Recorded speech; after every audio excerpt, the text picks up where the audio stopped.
Vous écoutez le RTM, il est 13h à Bamako, la même heure partout au Mali.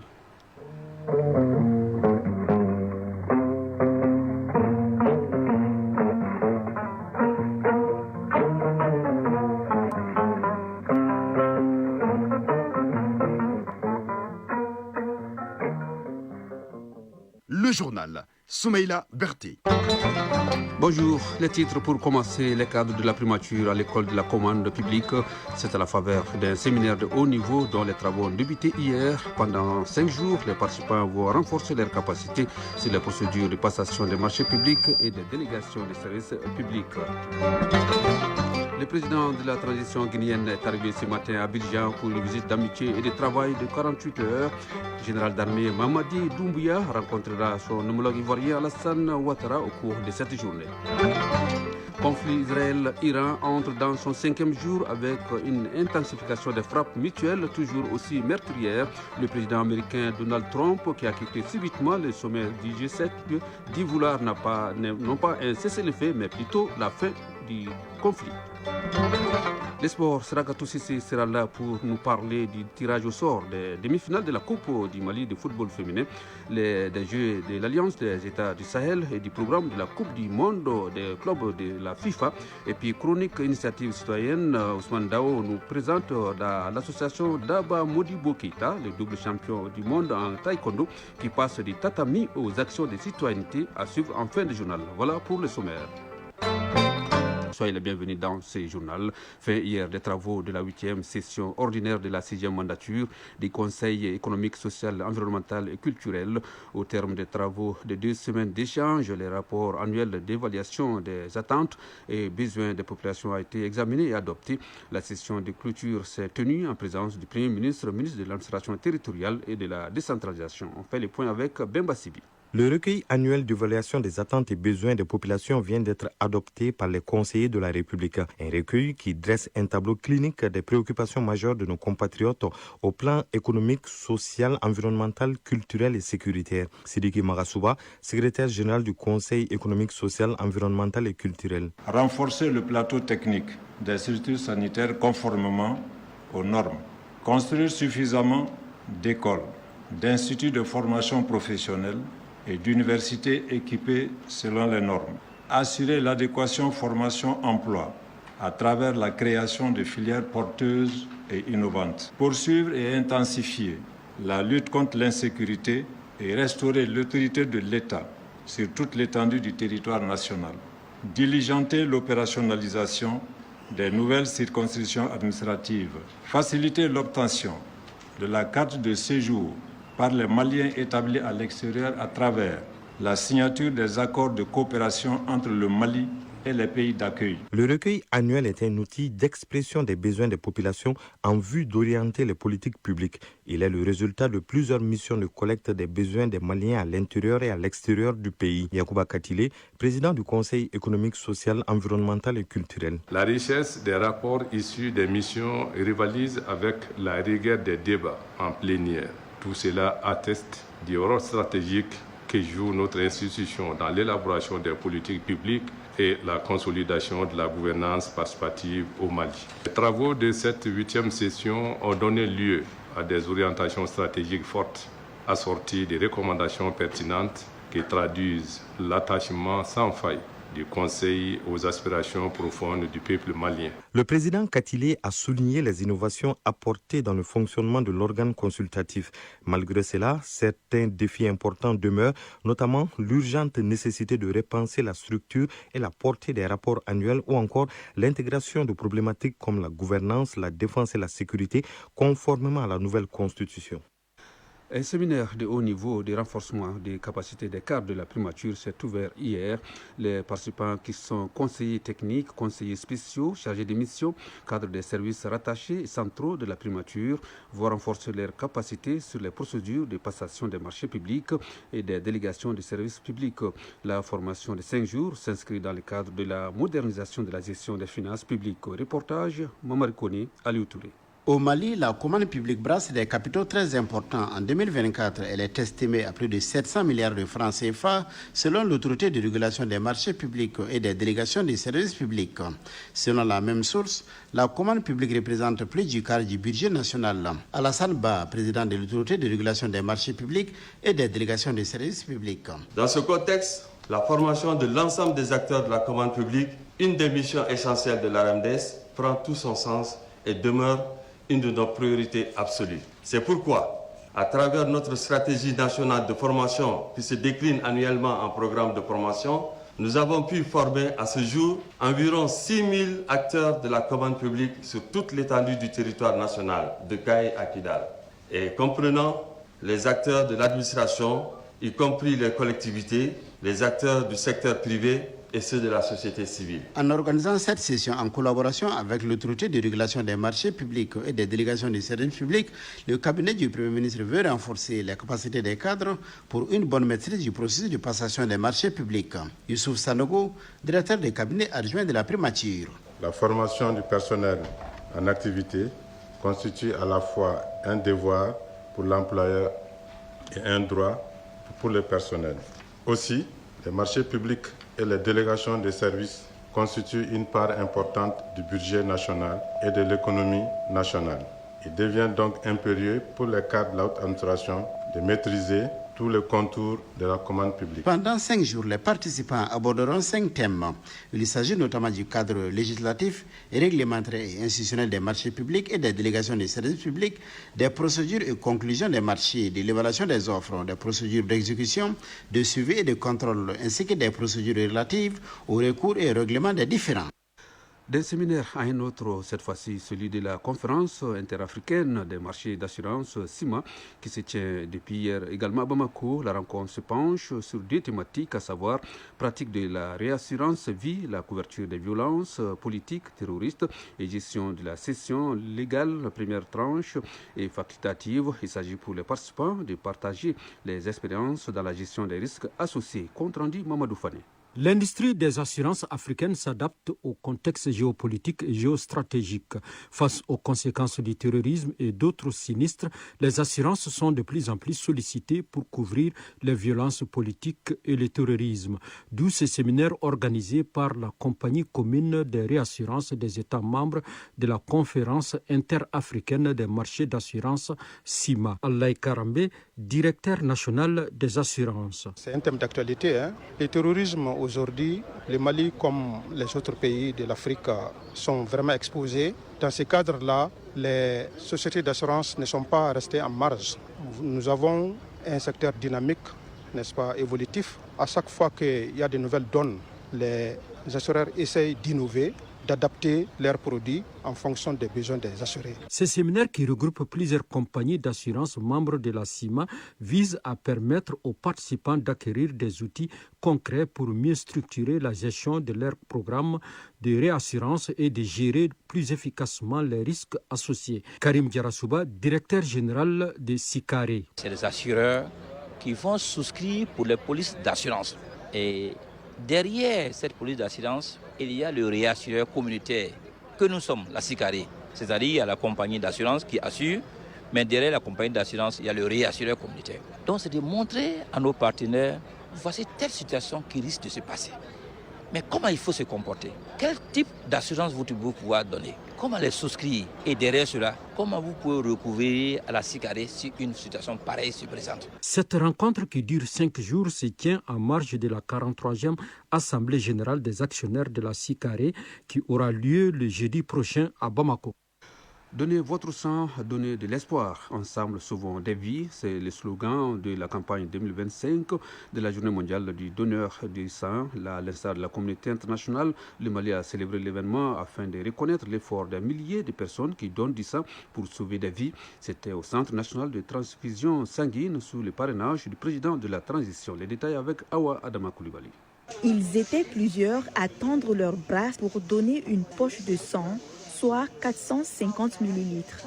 Un liquide qui ne peut être ni produit ni acheté. Korotoum Koulibaly et Mamoudou Mama sont des bénévoles. Le don de sang, c'est très essentiel parce que ça permet d'améliorer la circulation sanguine. Nous sommes là pour donner du sang volontairement afin de sauver des vies et contribuer vraiment à la santé de la population. Malgré les efforts fournis par les bénévoles, associations et organisations, l'autosuffisance en matière de transfusion sanguine est loin d'être atteinte. Les poules d'approvisionnement crient famine au Mali et à l'international. Colonel Assaba Diallo Touré, ministre de la Santé et du Développement social. Au Mali, le Centre national de transfusion sanguine a enregistré 69 503 dons de sang en 2024 et une progression en année de dons. La proportion de dons volontaires est de 25%. Malgré une légère augmentation, ce chiffre reste en deçà de l'objectif assigné par l'OMS. Dr Itama Mayukuli Christian, responsable de programme d'urgence en santé publique de l'OMS au Mali. La région africaine ne collecte que 6 dons de sang pour 1000 habitants, ce qui est bien inférieur à la recommandation de l'OMS qui se chiffre de 10 dons de sang pour 1000 habitants au minimum par an. Pour montrer la voie aux futurs volontaires, le conseil de cabinet du ministère de la Santé et du Développement social débutera le lundi prochain par un don de sang. Les conseillers techniques et les 54 directeurs des services centraux sont mis à contribution. 13h passées de 11 minutes de l'actualité hors de nos frontières. Le président de la transition guinéenne est arrivé ce matin à Abidjan pour une visite d'amitié et de travail de 48 heures. Le général d'armée Mamadi Doumbia a été accueilli à l'aéroport Félix Houphouët-Boigny par le vice-président ivoirien Thiemoko Mélié Koni. Il doit rencontrer dans la journée son homologue ivoirien Alassane Ouattara au palais présidentiel pour une entrevue officielle. Cette rencontre, qui sera suivie d'un point de presse, vise à renforcer la coopération bilatérale et devra aborder des enjeux régionaux et internationaux. Au Togo, les chaînes RFI et France 24 sont suspendues pour 3 mois par l'autorité des médias. La haute autorité de l'audiovisuel et de la communication AAC du Togo reproche aux deux médias d'avoir relayé récemment des propos jugés inexacts, tendancieux et contraires aux faits, susceptibles de nuire à la stabilité des institutions et à l'image du pays. Les responsables des médias français se disent surpris par cette décision sans préavis. En Haïti, 4 ans après l'assassinat du président haïtien Jovenel Moïse, la justice a du mal à faire son travail. L'enquête piétine, bloquée par la violence des gangs, une crise judiciaire profonde et des menaces contre les magistrats. Plus de 20 accusés sont incarcérés dans le pays, dont 17 ex-soldats colombiens qui clament leur innocence. Ils affirment avoir été engagés par une société américaine pour protéger une centrale électrique. Pendant ce temps, aux États-Unis, 11 suspects extradés ont été inculpés. 5 ont déjà plaidé coupables de conspiration. Les autres attendent leur procès prévu pour mars 2026. Conflit Israël-Iran. Le conflit entre donc dans son 5e jour avec une intensification des frappes mutuelles toujours aussi meurtrières. Hier, Israël a frappé les sièges de la télévision d'État iranienne à Téhéran après avoir ordonné l'évacuation de 330 000 civils dans le secteur. Cette action a été suivie d'une nouvelle salve de missiles iraniens sur Tel Aviv. C'est dans ce contexte que le président américain Donald Trump a quitté subitement le sommet du G7 au Canada. Il dit vouloir non pas un cessez-le-feu, mais plutôt la fin véritable du conflit. Le G7 justement appelle à une résolution de la crise devant conduire à une désescalade régionale, y compris à Gaza. Par ailleurs, les chefs de la diplomatie de 21 pays arabes et islamiques ont publié lundi une déclaration conjointe condamnant fermement l'offensive militaire israélienne en cours contre l'Iran. Cette action dénonce-t-il viole la charte des Nations Unies et aggrave dangereusement les tensions au Moyen-Orient.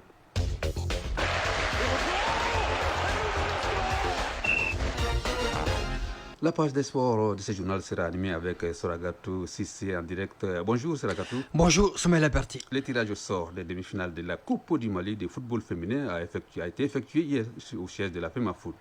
Oui, notez les oppositions suivantes.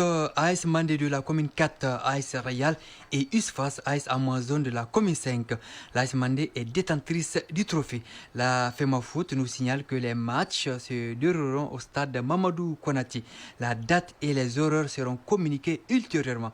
Excepté l'AS Real, les trois autres, Mandé, USFAS, Amazon, ont toutes remporté le trophée de la Coupe du Mali au niveau des dames. Jeu de l'Alliance des États du Sahel, la fête de la jeunesse de l'espace AES aura lieu ici même à Bamako et l'annonce a été faite hier par le ministre en charge de la jeunesse et des sports. Ce sera du 21 au 28 juin et dans 10 disciplines. Il s'agit du football dans la catégorie des moins de 17 ans, de la lutte traditionnelle, du bras de fer sportif, de l'athlétisme, du tir à l'arc, du tir sportif, du judo, du karaté, du kung-fu wushu et du taekwondo. Les sites retenus sont le stade du 26 mars, le stade Mamadou Konaté et le palais des sports Salamatou Maïga. Ces premiers jeux de l'AES sont placés sous la haute présidence du président de la transition chef de l'État, le général d'armée Assimi Goïta. Coupe du monde des clubs de la FIFA. Plusieurs matchs sont programmés ce mardi dans les groupes E et F. À 16h, Fluminense Dortmund. À 19h, River Plate Uroa Red Diamant. À 22h, Ulsan Hyundai Mamelodi Sundowns. Et à 1h du matin, Monterrey FC Inter Milan. Hier dans les groupes C et D, Chelsea a battu Los Angeles Galaxy 2-0. Victoire de Botafogo 2-1 sur Seattle Sounders. Boca Juniors et Benfica Lisbonne se sont séparés 2 buts partout. Défaite de l'Espérance sportive de Tunis 2-0 face à Flamengo. Merci Seraga Toussissé pour ces informations sportives. Initiative citoyenne. Le développement par nous-mêmes. La chronique initiative citoyenne revient sur une association qui se bat depuis 18 ans pour le bien-être de la population à travers des activités citoyennes dans les domaines de la santé et du sport. Il s'agit de l'association Daba Modibo Keïta, le double champion du monde en taekwondo. Du tatami à la citoyenneté, Ousmane Dao nous présente en une rediffusion cette association. Suivez. Après avoir conquis le monde sur les tatamis de taekwondo en devenant double champion du monde en 2007 et 2009, Daba Modibo Keïta décide avec d'autres personnes de conjuguer leurs efforts en mettant en place l'association Daba Modibo Keïta en 2008. En créant cette association, il s'agit pour eux de contribuer à l'éveil du patriotisme, cultiver la citoyenneté, favoriser le vivre ensemble, la paix et la cohésion sociale. Pour ce faire, elle se focalise sur l'éducation à la base des enfants avec un programme précis. Badra Aliou Keïta, président de l'association Daba Modibo Keïta. Dimsembou, qui concerne un peu les jardins d'enfants, des enfants de 3 à 5 ans. Parce que pour nous, c'est le soubassement de la nation. C'est là qu'il faut travailler le plus pour que nous puissions avoir des gens bien formés, une ressource humaine capable de faire face aux défis que nous traversons. Parcourons un peu tout le programme de l'année scolaire et avec aussi un volet bien axé sur l'assainissement des jardins et aussi le droit des tout-petits-enfants. Parce qu'aujourd'hui, si on prend le cas des violences, je pense que la violence peut être perpétrée à 80%, 85% par la jeunesse. Donc je pense que si on a une jeunesse qui est canalisée, qui est bien éduquée, qui est bien formée, ça permettra de pouvoir permettre à notre pays de pouvoir aussi s'en sortir. Depuis 4 ans, l'association a lancé un nouveau projet dénommé Challenge Citoyen 22 septembre pour que les uns et les autres s'impliquent davantage dans des activités citoyennes. Le slogan est Maliens, Maliennes, tous ensemble pour un Mali propre et vert, à chacun son drapeau, son balai et son arbre. Le premier défi, c'est une famille, un drapeau. Que chaque famille malienne et amie du Mali mette un drapeau devant sa porte. Le deuxième coup de balai familial où on demande à chaque famille de s'engager à balayer dans sa cour et sa devanture. Le troisième défi, c'est un profil, un drapeau. On est tous sur les réseaux sociaux, change les statuts, quel que soit le réseau, avec le drapeau du Mali, afin que le monde entier voit flotter le drapeau du Mali. Le cinquième défi, c'est le grand concours de l'hymne national avec l'appui des pionniers du Mali. Le reboisement, un Mali, un arbre, à chacun son arbre. Nous avons planté 2000 arbres à la CI 2000 sur le tronçon Kwame Nkrumah, Boujiba, et aussi de la base au monument de l'indépendance. D'autres cordes sont aussi à l'arc de l'ADMK, notamment la santé. Dans ce domaine, les activités sont régulières pour le bien-être des populations. Une grande campagne de dépistage du diabète où nous avons reçu 125 000 kits gratuitement de UHP, USH, qui nous a permis de remettre 100 000 kits au gouvernement et que nous puissions dépister 25 000 personnes avec l'appui des médecins qui sont membres de l'association et aussi des bâtisseurs du Pongé. Des dons de sang pour soutenir nos pharmacies, le théâtre des opérations, pour soutenir aussi nos malades qui ont besoin de sang. Dépistage aussi en VIH. Difficile d'évoquer l'association d'un sportif et d'un double champion du monde de taekwondo sans le sport et sur ce registre, l'association est était également présente. Badra Aliou Keïta, président de l'association Daba Modibo Keïta. On a mis en place un centre de football qui est affilié à la Fédération malienne de football. Nous avons un centre de basketball, nous avons quelques centres d'arts martiaux et nous essayons de collaborer avec le maximum de disciplines possibles. Parce que l'association a pour mission essentielle de montrer cette voie de champion aux nouvelles générations. On essaie avec nos maigres revenus d'essayer de contribuer à aider notre pays, le Mali, et aider nos autorités à permettre à cette jeunesse de pouvoir réussir et en fait que le Mali soit ce grand Mali dont nous tous nous rêvons. Après 17 ans d'existence, l'association Daba Modibo Keïta tente tous les jours, tant bien que mal, de contribuer au développement des communautés, une façon pour elle d'apporter sa pierre à la construction du pays. Voilà, à 13h, passé de 20 minutes, se referme ce journal, un journal qui vous a été présenté par Soumaïla Berté, mise en onde Bintou Traoré, mise en ligne Badji Touré, réalisation Jafar Cham, coordination éditoriale Brahma Traoré. Merci d'avoir été avec nous à 19h30 minutes. Retrouvez Seydou Fomba pour la 3e édition de Mali Actualité. Juste après nous, retrouvez les avis de communiqué, une présentation de Kani Keïta. D'ici là, passez un excellent après-midi. Au revoir.